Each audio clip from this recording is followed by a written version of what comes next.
Oi pessoal, aqui é a Tânia Durão e eu tô de novo com o Felipe Brasil. Gente, eu e o Felipe, nós escrevemos as cartas ciganas e os orixás. O Felipe, ele é dirigente, ele é psicólogo, terapeuta, é dirigente do TEA. E ele, com toda a sua sabedoria, toda a sua experiência com os orixás, ele escreveu, me ajudou, né, com a autoria com esse livro, tá? Sobre os arquétipos dos orixás. E hoje, Felipe, nós vamos falar sobre quem? Exu. Gente, eu tô sem o baralho porque acabou. Vendi tudo, não fiquei nenhum pra mim, você acredita? Tô esperando a próxima edição. Por isso que eu tô usando outro baralho. Tudo bom, Felipe? Olá, Tânia, tudo bom? Oi, pessoal, como vai? Bem, hoje mais uma vez eu e Tânia nos encontramos e a notícia é ótima que os baralhos acabaram. Né? Que venham muitos outros por aí, bombando na Espanha, México, América Argentina? Latina. Né? Agradeço aí os leitores dessas localidades. Hoje a gente vai falar sobre Exu. Exu é o guardião do externo. É muito comum nas giras de Umbanda, até mesmo nas casas de nação, um dos primeiros pontos a serem cantados e louvados é o ponto de Exu, pois dizem em algumas lendas que não é auspicioso você iniciar um trabalho sem saudá-lo. Exu, por ser o guardião do externo, geralmente ele é representado, tem suas firmezas assentadas no portão de um terreiro, de um templo. Não é porque Exu não esteja no altar.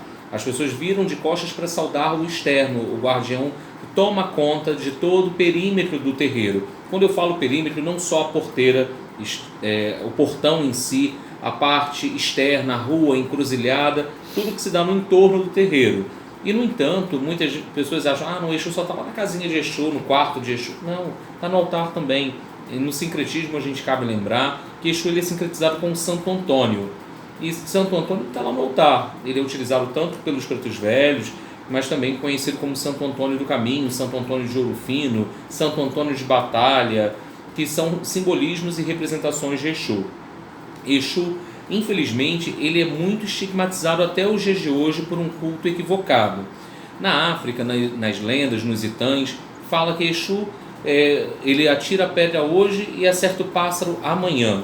Também disse que Exu fez o sol ir para a noite e a lua vir para o dia com a articulação das palavras. Exu é o grande comunicador, é o grande mensageiro, por isso que logo no baralho ele vem como cavaleiro, à frente, trazendo a notícia que necessitamos, sendo movimentador, ele é rápido. Exu ele está no nada e ao mesmo tempo no tudo. Como assim? Quando o mundo ainda não existia antes da sua criação, Exu já estava lá, contido no nada. Quando a gente olha para a África, para a grande diáspora negra, o que acontece? A África é uma grande colcha de retalhos, onde em cada país era realizado um culto a um orixá diferente. Por exemplo, em Irê havia o culto para Ogum. E só Ogum, não tinha Xangô, Inhansã, Nanã. E uma coisa em comum que acontecia nas diferentes localidades é que, além daquele orixá, Exu também era louvado e cultuado naquela região, com diferentes nomes. E na Umbanda, mais fala em Exu. Nos candomblés vai se falar em Aluvaiá, vai se falar em Mavambo e outras nomenclaturas que eu não tenho profundidade para entrar. No entanto, quando a gente pensa em Exu, quando vêm os orixás para o Brasil, todos eles passam a ser cultuados numa mesma senzala, visto que era de maior valia para os escravocatas terem escravos que falavam dialetos diferentes, a fim de se evitar motins, e também terem escravos ali que não pudessem trazer problemas para eles. Com isso, com essa mistura dentro da senzala, que a gente pensa em África como se fosse uma coisa só. É a mesma coisa quando eu comparo o Brasil, apesar de sermos um país de dimensões continentais, mas a gente tem vários atravessamentos culturais e regionalismo. Então a gente tem um sotaque no Nordeste diferente do Sul, do Sudeste e por aí vai. E quando eu penso nisso, os escravos passaram a cultuar os orixás em conjunto, e Exu principalmente. Exu no candomblé é um orixá que rege o ori, a cabeça. Então, dessa forma, Exu ele é pai de cabeça no candomblé. No entanto, na Umbanda, nós realizamos diretamente o culto a 9 orixás, sendo eles Oxalá, Ogum, Xangô, Obaluaê, Oxóssi, Iemanjá, Nanã, Inhansã e Oxum. Dentro desses 9 orixás, Exu não está contido como um orixá que seja pai de cabeça. Na Umbanda, nós compreendemos que Exu trabalha sob a égide de Ogum, sob o comando dele. E aí cabe uma reflexão. Se Ogum traz o arquétipo do militar, daquele que é o comandante, o general, que traz uma insígnia desse porte, como que Ogum permitiria ter um espírito insubordinado abaixo dele. Então dizem, Exu faz o bem e o mal, Exu se troca por um copo de cachaça. Isso não faz parte da Umbanda e não é Exu, visto que a Umbanda, enquanto religião, ela tem a função do religar, de nos conectar ao sagrado, ao divino. Então, desta maneira, nenhuma religião, e quiçá a Umbanda, poderia se propor a fazer o mal. Se é religião, tem por missão teológica nos incitar ao bem. Nenhuma religião vai propagar uma mensagem negativa. Até porque a Umbanda, né, é a manifestação do espírito para a prática da caridade, não para fazer o mal, né? Justamente. Aprendi no curso do Felipe, hein? Como disse o Caboclo das Sete Encruzilhadas, que nos deixou esse pilar, esse sustentáculo. Na Umbanda, Exu ele surge anterior à Umbanda, quando nós paramos para pensar. Já se encontram registros em 1904, no livro de João do Rio, falando sobre Exu, a sua manifestação nas macumbas cariocas. Então, quando o Caboclo das Sete Encruzilhadas funda a religião de Umbanda, Exu acaba adentrando a Umbanda como um tarefeiro, um auxiliar de Caboclo e Preto Velho. Lembrando que quem dá sustentação à religião de Umbanda é criança, Caboclo e Preto Velho, representando as fases do homem.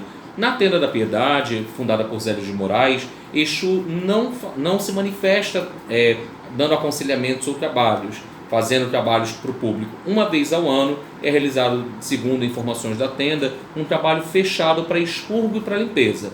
Sendo que Zélio, ainda em vida, teve conhecimento, Zélio Fernandino de Moraes, que na Umbanda começou algumas casas a realizarem atendimentos com Exu. Até mesmo uma das 7 casas fundadas pelo Caboclo das Sete Encruzilhadas, que foi a Tenda São Jorge, que funciona até os dias de hoje no Rio de Janeiro, aqui em Vila Isabel.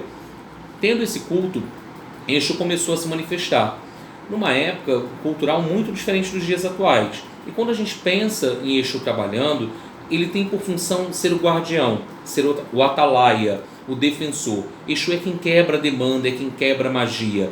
Exu trabalha a serviço dos guias de luz, sendo um guardião, um protetor. Na doutrina que praticamos de Umbanda no Templo Espiritualista Ruanda, compreendemos que Exu ele não é pai de cabeça e nem ele é um guia de frente, porque como existe uma hierarquia espiritual, Exu está sob o comando dos caboclos e pretos velhos. Então, desta maneira, na Umbanda, dentro das 7 linhas, nós compreendemos que Exu é a contraparte dos orixás. A contraparte não quer dizer que seja do mal, é porque tudo na nossa vida, quando a gente fala de energia, é tudo positivo ou negativo. Vamos pensar nos chakras, positivo e negativo. Ou a energia ela é expansora ou ela é absorvedora. E Exu, dentro dessa perspectiva, é uma energia absorvedora. Então, ele pode ser considerado, nesse aspecto, um polo negativo. Vamos pensar também na energia de Exu. Ela é tripolar. É como a energia da nossa casa, que tem lá o fio do positivo, do negativo e do neutro. A mesma coisa Exu. Com isso, com essa questão toda do polo negativo, da assimilação sincrética feita pelos negros, Exu ele foi associado equivocadamente ao diabo.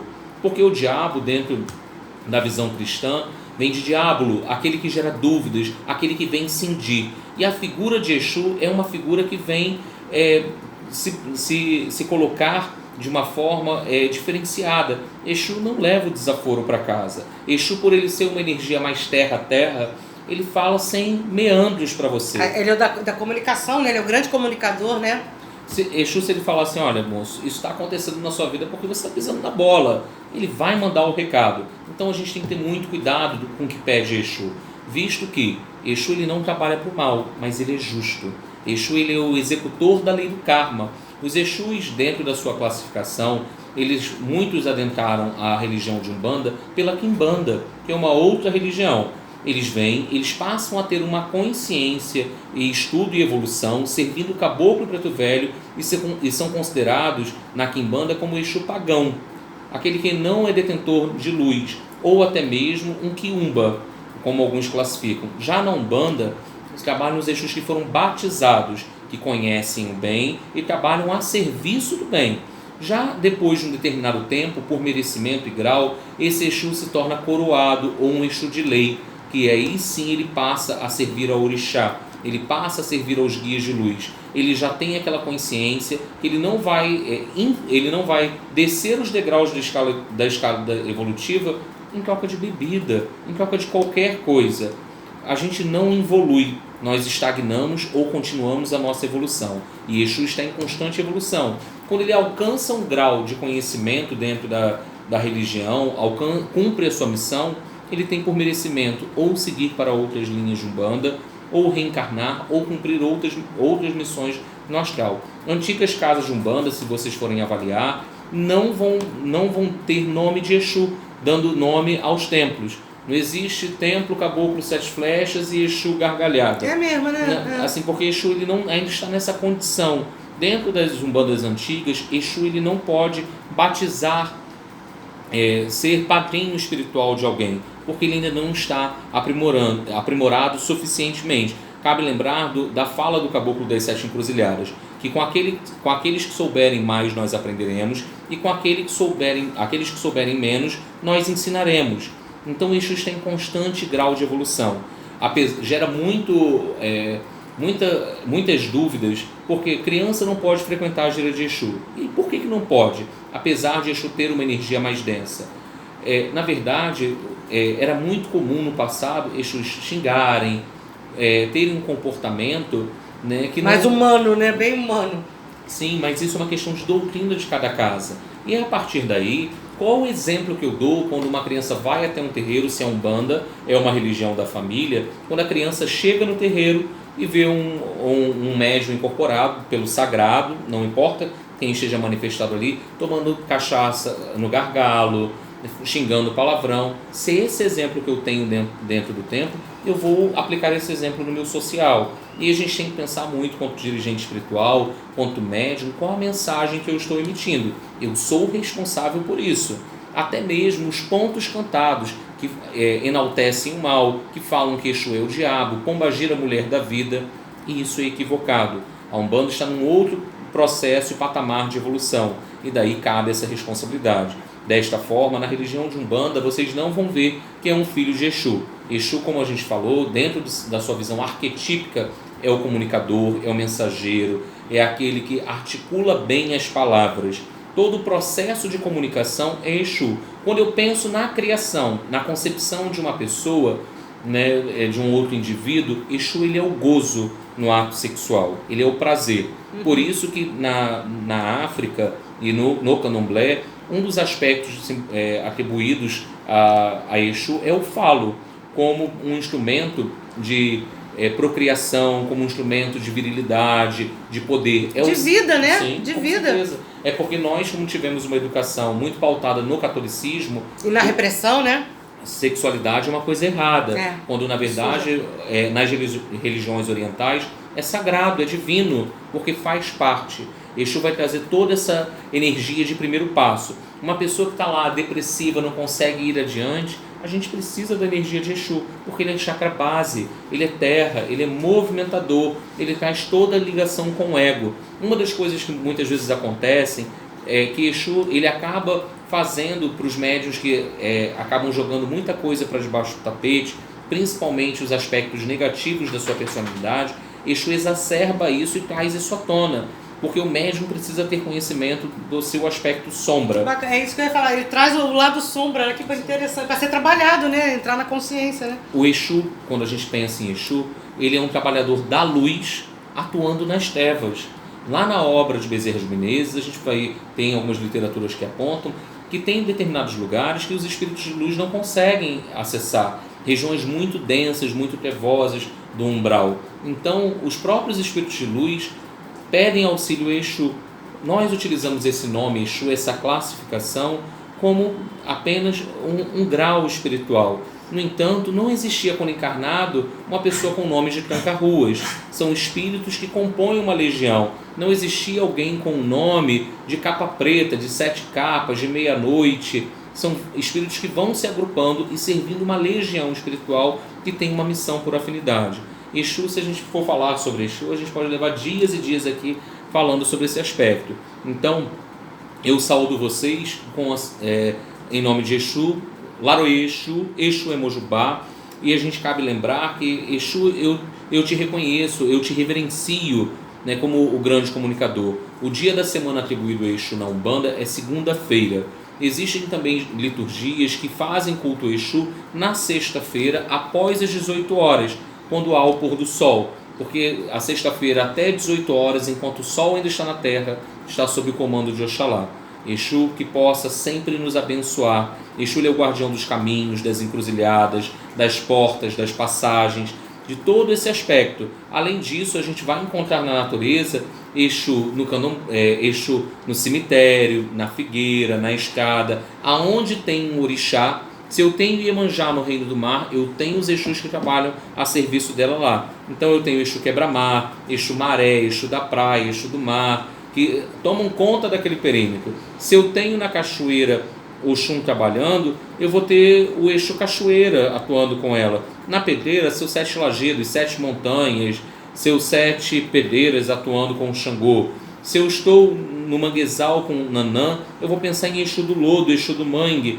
No tempo eu vou ter Exu Ventania com Iansã, 7 ventanias, Exu do Vento. Na mata com Oxós está lá o Exu das Matas. E a gente só pensa muito nos Exus de encruzilhada e nos Exus de cemitério. É claro que tem alguns Exus clássicos, falanges, como a falange dos Caveiras, muito conhecidas, que trabalham sob a regência de Paiô-Mulu. E também muitos outros. Então, estudem, busquem, que dentro do jogo de vocês, Exu sempre possa dar caminho, direção, ajudar aquilo que está oculto vir à tona, a desembaraçar, a mostrar a melhor direção. Bem, por hoje é só sobre Exu. Por hoje só, né? E interessante, eu sempre digo que é a carta da coragem, da iniciativa, de se jogar, de se arriscar. Eu nunca vi, das poucas vezes que eu consultei com Exu, um Exu com medo. Ele já tem aquela postura de que eu encaro o que vier, né? Muito interessante isso. Agora, vamos pensar então o seguinte, por que Exu não tem essa questão do medo, ser mais para dentro nesse aspecto? É pelo seguinte fato, Exu dentro da espiritualidade, quando eu penso em Exu, Exu é a polícia, é o bope, é aquele que vai lá para quebrar o pau. Quando você olha um cara do bope, não vê ele amedrontado. Ele com um aspecto duro, preparado para a batalha. E Exu, ele é ganga na batalha, ele é um grande feiticeiro, ele é um grande manipulador de energia. Ele sempre está pronto para batalhar. Imagina ele lá nas regiões umbralinas por onde ele anda. Com medinho. Não dá. Não dá. Tem que ter muita força, né? Com certeza. Você sabe que eu li um livro sobre Exu, que eles se vestem como militares. Olha que interessante, né? Acho que Tambores de Angola, já não vou lembrar, gente. Alguma das literaturas do Robson Pinheiro, algumas pessoas os veem dessa maneira, espiritualmente. No entanto, é muito comum na Umbanda, devido à cor atribuída ao culto de Exu ser o preto e vermelho, a cor base, é muito comum também vê-los com essas cores. Às vezes que eu tenho a visão dos Exus que me acompanham, que me guardam, sempre eles estão ou todos de preto, uns de forma bem singela, outros já com uma outra característica. E também quando a gente fala de cores atribuídas aos Exus, isso vai ter também outras nuances. Por exemplo, alguns Exus da Calunga, que trabalham sob a regência de Obaluaê ou de Omulu, costumam trazer o roxo. Alguns Exus que trabalham com a vibração das almas ou ligados ao Oxalá podem trazer o branco. Pombageiros que trabalham muito na força de Iansã costumam trazer o amarelo e por aí vai. Que bacana, né, gente? Estou falando que é um Google da Umbanda, né? Então, gente, olha aqui, ó, as cartas ciganas e os orixás está lá na tenda, né? O Felipe pode vender, é só entrar em contato. Já na segunda edição, tá, gente? O que diferencia? Tem umas dicas aqui para quem quiser fazer um altar, embora não seja obrigatório nem necessário, tá? Vamos falar da festa do bingo e da festa lá do Teia? Bem lembrado. Pessoal, vamos lá. No próximo dia 31 de agosto vai haver um bingo beneficente em nome do Teia. Nós estamos com obra, expandindo, ajeitando algumas coisas. E uma casa caritativa sempre a gente precisa ajeitar. É devagarinho que as coisas vão sendo preparadas e montadas com o melhor conforto, não só dos médiuns, e também da nossa assistência. Então venham participar conosco. Tá baratinho, uma cartela R$3, duas 5 e vai ter uma cartela de ouro a R$10 sendo vendida para prêmios melhores. O evento vai começar às 17 horas e vai até às 21. Nós, além do bingo acontecendo, de algumas comidas que vão estar sendo disponibilizadas, para quem às vezes não curte muito o jogo ou quer dar uma descansada, Tânia, vai ter massagem, vai ter um oráculo, vai ter um pouquinho de tudo no nosso bingo. Então, não tem nada a ver com a entrevista, vai ter aqueles quitutes. Gente, eu como tanto tanto, só tem coisa gostosa lá pra comer. Vai estar, a cantina vai estar disponível. Vai estar bombando a cantina nesse dia. Jesus, gente, eu saio de lá passando mal tanto de comer, né? Porque eu sou olho grande pra comer. Fala o endereço do TEA, porque além do bingo tem o controlístico. Isso, vamos lá. No dia 14 de setembro vai haver a 6ª edição do Encontro Holístico de Itaipuaçu, no qual começa às 10 horas da manhã, vai até às 20 horas. A entrada é 1 quilo de alimento não perecível e que dá acesso a palestras que acontecem de 1 em 1 hora. A gente só dá um intervalinho para o almoço, uma pausa e tem palestra o dia todo. Além disso, a gente vai ter mais de 30 terapeutas e oraculistas com diferentes informações, bioeletrografia, cones hindus, vamos ter iridologia, baralho de Maria Padilha, baralho cigano, tarôs de vários tipos, cartomancia, quiromancia. Você falou que vai ter a leitura do chá, né? Leitura da borra do chá, leitura da borra do café, a leitura dos cristais, a litomancia também vai estar acontecendo, além de massagem Ayurveda, Quick Messenger. Vai ter muita coisa lá acontecendo, vocês são super bem-vindos. E temos também os expositores que vão estar lá conosco. Já tem mais de 30 expositores também confirmados. No último evento que nós tivemos em janeiro, bombamos. Tivemos mais de 400 pessoas conosco o dia todo. E que essa edição seja maior ainda e que a gente consiga abarcar mais pessoas. Por quê? O evento, apesar de ser um evento holístico, ele tem um viés fortíssimo social. Que todos os alimentos arrecadados são convertidos em cestas básicas para as mais de 40 famílias que nós atendemos no templo. O TEA, para quem não conhece, fica localizado em Itaipuaçu. Vocês conseguem nos localizar nas redes sociais como Templo Espiritualista Aruanda, tanto no Facebook, no Instagram, @TEAAruanda, a nossa homepage. Então basta dar uma googada que você consegue chegar. No Google, se jogar Terreiro em Maricá é o primeiro que aparece. Que bacana. Em Itaipuaçu, quando a gente fala, parece que é longe, fica a 50 quilômetros do Rio. Tem fácil acesso por ônibus ou carro por aplicativo, é fácil chegar. Além disso, nós temos nossas sessões aos sábados, 3 sábados ao mês que acontecem, as sessões caritativas, nada é cobrado, uma casa de umbanda não pode cobrar para ser umbanda, então atendimento com guia, trabalho espiritual, passe, nada disso é cobrado. As sessões são às 17, o portão abre 16h15 e trabalho espiritual, gente, tem que ter disciplina, hora para começar e hora para terminar. Então o nosso portão fecha 17h20 e nossa sessão acaba por 21h30, por volta deste horário. Vocês são super bem-vindos.